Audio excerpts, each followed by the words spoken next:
You're watching the Urban Debate 360 on Magic Breaks Now. I'm Faye D'Souza. On 360, we bring you a power-packed lineup of news on the civic issues that directly affect you and the quality of your life in our cities. Let's take a look at what's making headlines today. The Lok Sabha unanimously passes the goods and services tax. The Prime Minister calls it a new beginning for India, says GST will ensure that the consumer is king once again. In Mumbai's Bhivandi, after two buildings fall like a pack of cards, killing over a dozen people, authorities now crack down. They say they will demolish two dilapidated buildings in the next couple of days. The civic body will also maintain records of all evacuated residents to protect their rights as homeowners. And a mega face-off in Bengaluru, the civic body BBMP begins a mega demolition drive. It raises buildings that have encroached on stormwater drains, although citizens say they have all of their paperwork and this should not have happened. The Aam Aadmi Party versus the Lieutenant Governor Najeeb Jung, that battle has begun to heat up. The Lieutenant Governor sends a letter to the heads of all government departments asking for files which required his signature but were not taken during the Kejriwal regime.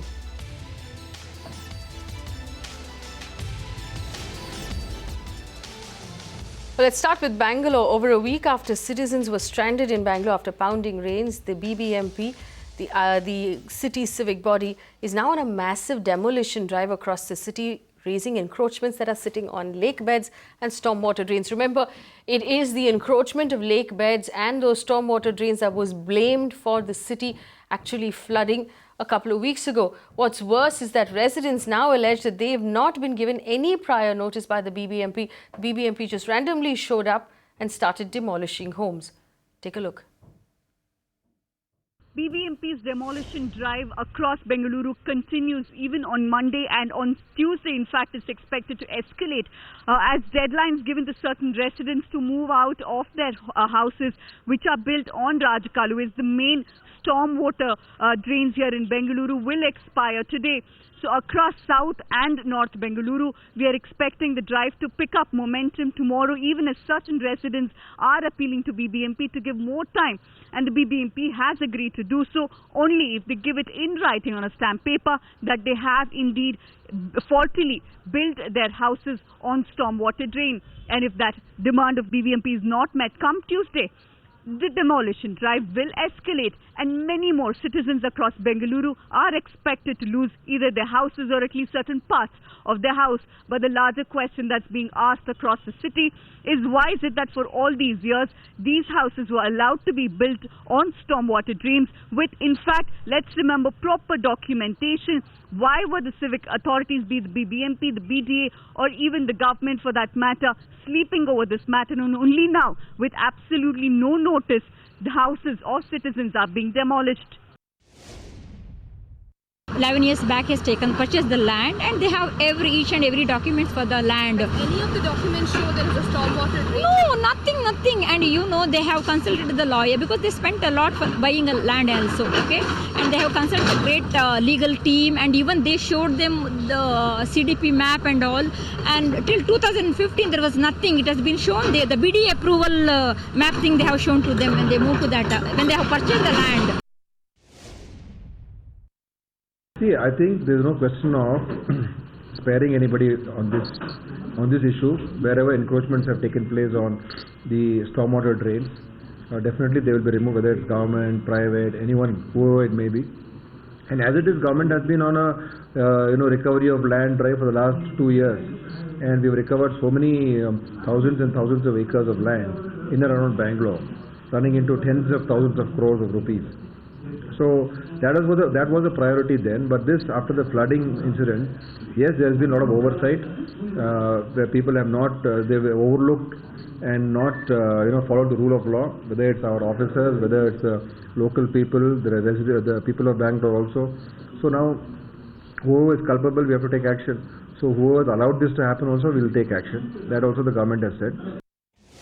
But of course, the biggest concern for us is, while we heard Dinesh Gundurao from the state government, they talk about the fact that they will take action against those who built those homes, those who lived in them, and those, of course, in the government who allowed it to happen, the focus should also be on reviving those lakes. If the government is going through this entire trouble of tearing down homes and displacing citizens, we should also make sure that the land finally is dedicated to reviving those lakes, to bringing back the stormwater drains that have been encroached, and that it doesn't go back into an entire cycle of land that is used to make money and to put black money in people's pockets. We're going to be, of course, keeping a very close eye on this for you and for citizens of Bangalore to make sure that the lakes of Bangalore are revived. Remember, the cleanliness drive of Vartur Lake, of Alsur Lake has not really turned out to be anything at all. There's no cleanliness happening in any of those lakes. All of these lake beds are going to have to be revived if Bangalore has to become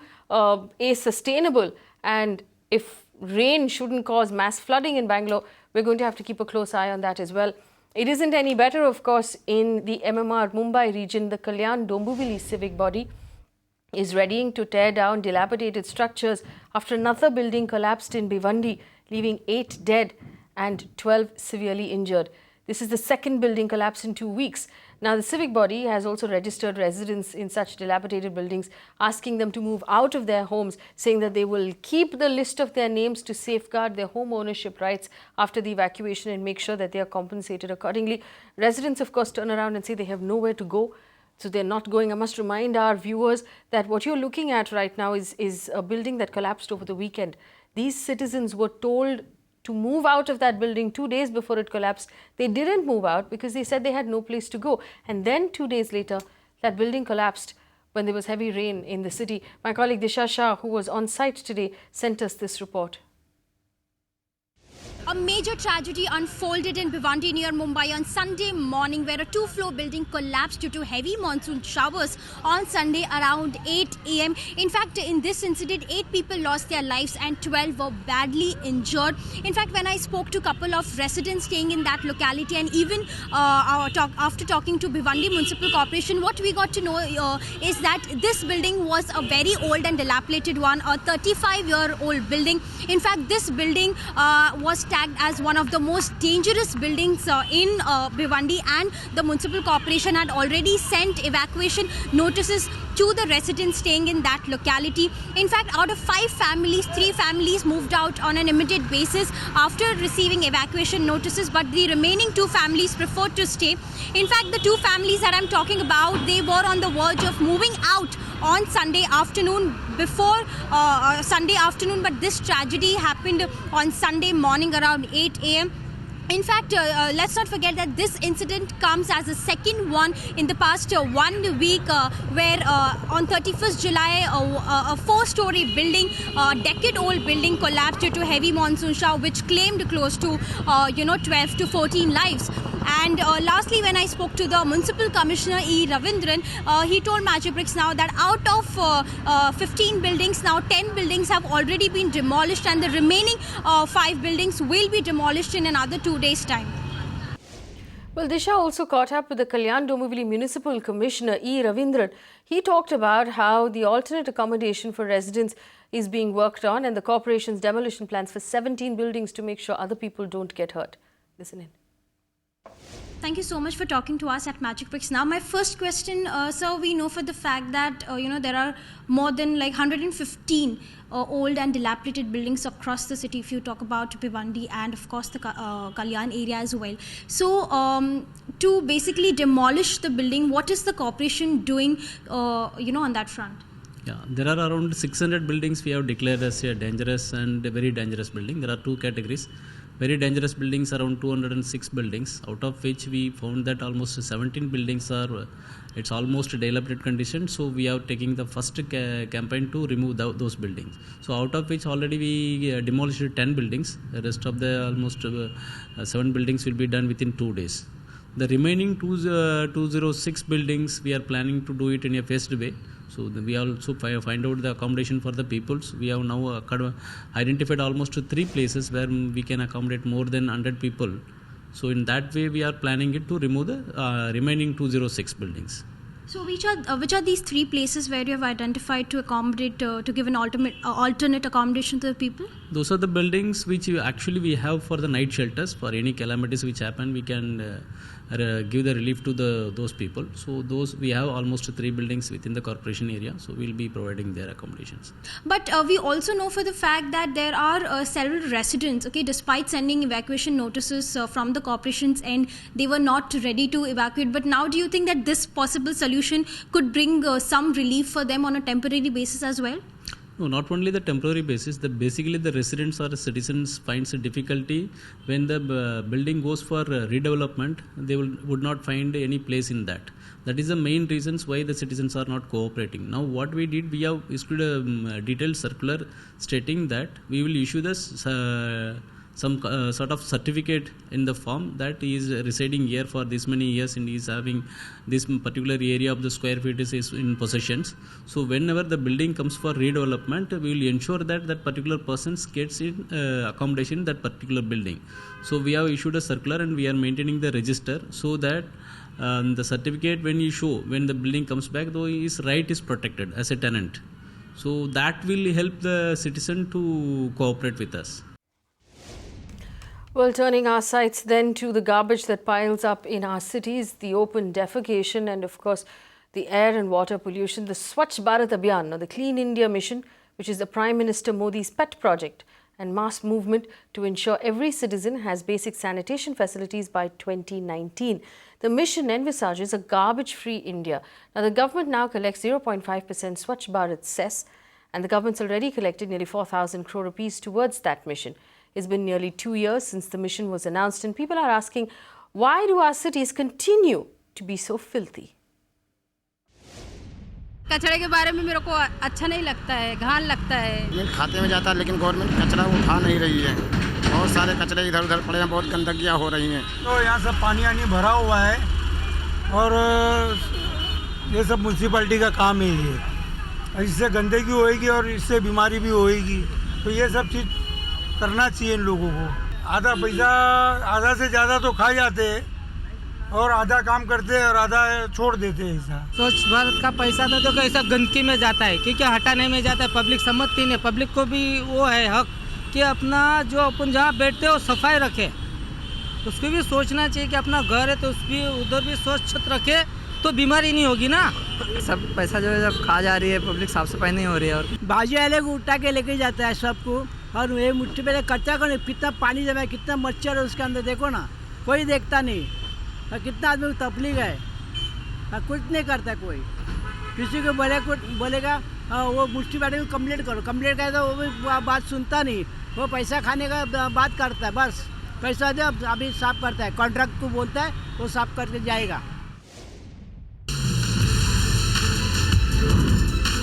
Frankly, from what little bit work we have done as part of Kabadiwala Connect, the Swachh Bharat campaign, from what we've seen, has at least brought in some change in the mindset of people that we have to start getting clean. The cleanliness word has gone into people's mind by this campaign. I think that's one positive thing about the campaign. Frankly, how much money has been collected in the central pool or how much has been spent is something which I definitely would not know. At least well, in the urban I agree cities, with T.S. Subaya about the fact that just using like Gopal Krishna Agarwal told us that the money is being used to create awareness, which basically means that the money is being used for a campaign, for a television and a radio and a print campaign. That doesn't seem like an adequate answer at all. Devi Shaikh. Let's have some civility in the debate, Mr. Gopalakrishna. Now please hear me out. Firstly, I think, there are two factual errors the gentleman from the Bharatiya Janata Party is making. Number one, the objective of the cess was to do creation of toilets. Number one, garbage and waste management. As per own Lok Sabha records, out of this total fund created, 15 to 22% of that has been used for advertisement. That clearly shows the other 80% funds has been utilized for what? Mr. Venkaiah Naidu's own reply says only 24% of the target is missed, which shows that the government's target and interest is more in self-promotion rather than cleaning India. Point number one. Point number two, he tries to make that this is state, this is center. I am sorry, how the fund is structured, it is the duty of the central government to ensure timely release to the state governments and ensure its monitoring. And the figures which were given about what has been released so far, around 2,500 crores has been released to the states. So about the control system which we are managing, we are implementing is that once a state is given any amount. Mr. Kakkar, how much has been used in the media? Mr. Kakkar, how much has been used for the media campaign? Yes, I'll tell you, ma'am. So the media campaign was supposed to be structured like this. What is the total amount collected so far? The collected amount so far is more than that. More than what they've actually anticipated 5 years collection. What they've collected in just 2 years is more than that. One thing I just want to tell you that in this debate there is a complete disconnect between what people are expecting Swachh Bharat Abhiyan to be mission and what people are connecting it with the cleanliness in their local areas. It was never meant, this whole mission was not at all the objective that the Swachh Bharat mission will clean the beaches of the Mumbai. I am sorry. And second thing is, there was so much debate on how much. Just let me now finish. You asked me to. You let me now finish now. Once you said that once you are telling that you let me talk to you. The main thing is that you are completely disconnected between what you are expecting Swachh Bharat mission to do for your local areas, garbage and cleanliness, etc., and what what you are expecting that the center will do this thing. If the center has collected a tax from me, I'm expecting the center will do it. If the center didn't want to do it, then it should have been collected by the urban local body. Tell the BBMP and the BMC and the local municipality to collect the tax. Why am I paying a tax to the center if the center? What do you mean the center should not be able to do it? And the maximum money is collected only at the. It is a maximum money of this is collected only for major metros. Go talk to your urban development minister. What is this Swachh Bharat all about?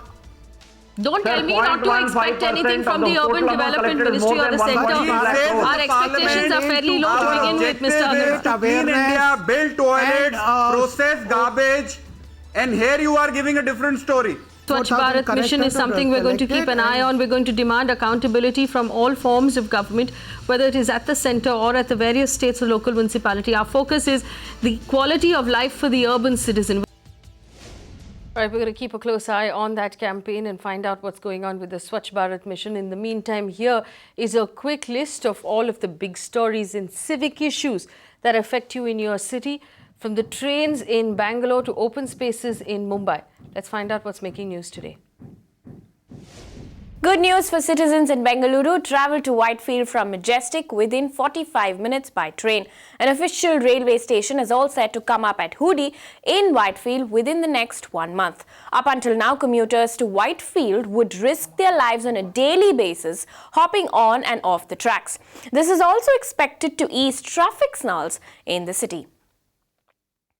The city of Chennai is all set to get 107 Amma canteens by October. Now, the Greater Chennai Corporation has begun work on 33 locations identified for the first phase. While work on 11 sites is nearing completion, construction in 47 sites will be completed within the next 1 month. Currently, Amma canteens are located in 300 neighborhoods in Chennai. Space-starved Mumbaikars in Kurla will now get easy access to a 2.5-acre recreation ground. The BMC has now learnt that Mumbai's Phoenix Market City has been dumping waste on the ground for close to 2 years. Several slums in the neighborhood will also get some relief due to this. All ongoing constructions in Pune will now be inspected by a special squad to ensure safety of high-rise workers. The tragic Balewadi building collapse that claimed 9 lives has prompted Pune Labour Commissioner to set up the special squad of 4 teams with 10 to 15 labour inspectors. Now, the officials have been authorized to issue stop work orders for non-compliance of rules. Well, let's take a look at what else is making headlines across the nation. The Lok Sabha passes the Rajya Sabha's amendments to the GST Constitution Bill. The historic constitutional amendment to implement the much-awaited goods and services tax was passed by the Rajya Sabha last week, While political parties have blessed the amendment wholeheartedly, this debate is expected to indicate the road ahead for the implementation of this landmark reform. Addressing the Lok Sabha, the Prime Minister Modi said no single party can claim responsibility for the passage of the GST bill. He also said that the bill would go a long way to get rid of tax terrorism. सब राज्य और केंद्र मिलकर के एक ऐसी व्यवस्था विकसित करे जिसमें छोटा सा छोटा राज्य हो या बड़ा सा बड़ा राज्य हो, सबको ये व्यवस्था अपनी लगे। ये एक भारत को ताकत देने वाली बात है और उस अर्थ में मैं इसका बड़ा महत्व समझता हूं। ये सामूहिक मंथन का नतीजा है, फिर भी ये सत्य है कि हम परफेक्ट हो सकते हैं, कुछ कमी नहीं रह सकती है, आगे चल करके कोई कमी नहीं आएगी, ऐसा गुरु कम से कम इंसान तो नहीं कर सकता है। और इसलिए इतने सारे ब्रेन इन्होंने कसरत की है, कोशिश की है, अच्छा करने का प्रयास किया है और उस प्रयास का परिणाम भी मिलेगा।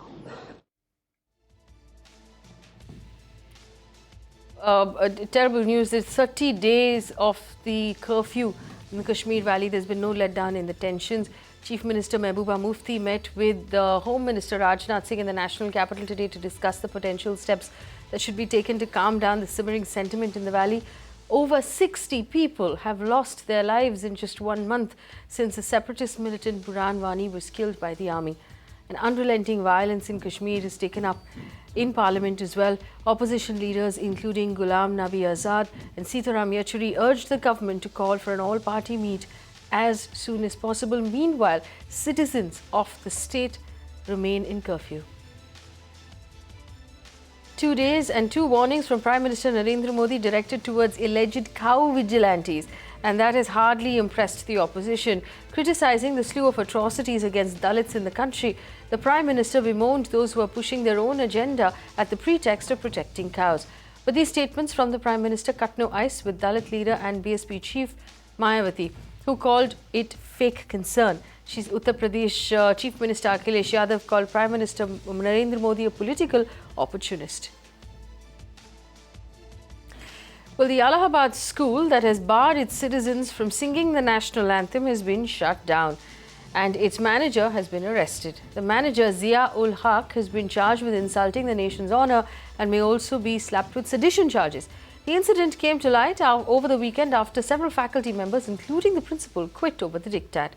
The diktat deemed the national anthem un-Islamic.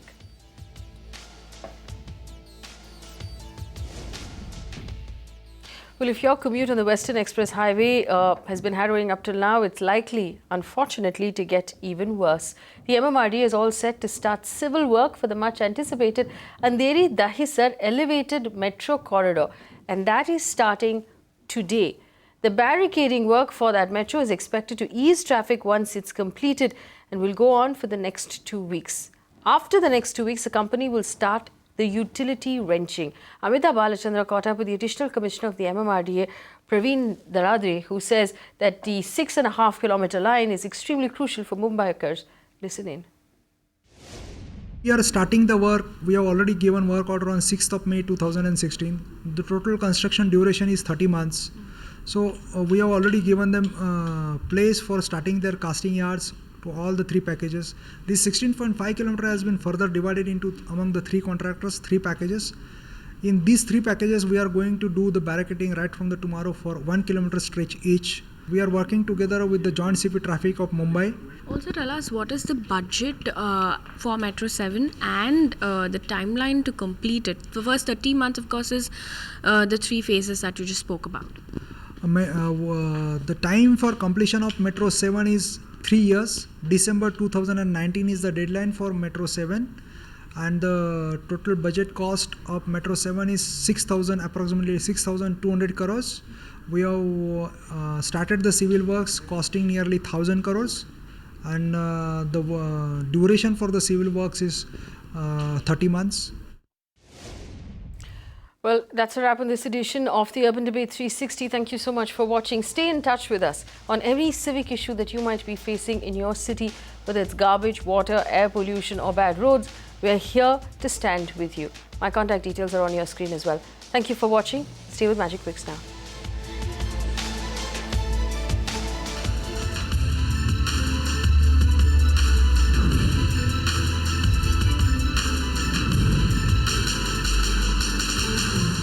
You can watch live TV on our website mpnow.in. Find us on Facebook at facebook.com/magicbricksnow. And don't forget to click the like button. You can also follow us on Twitter at Magic Bricks Now. To stay updated with all our programming, hit the subscribe button on our YouTube channel by logging on to youtube.com/magicbricksnow.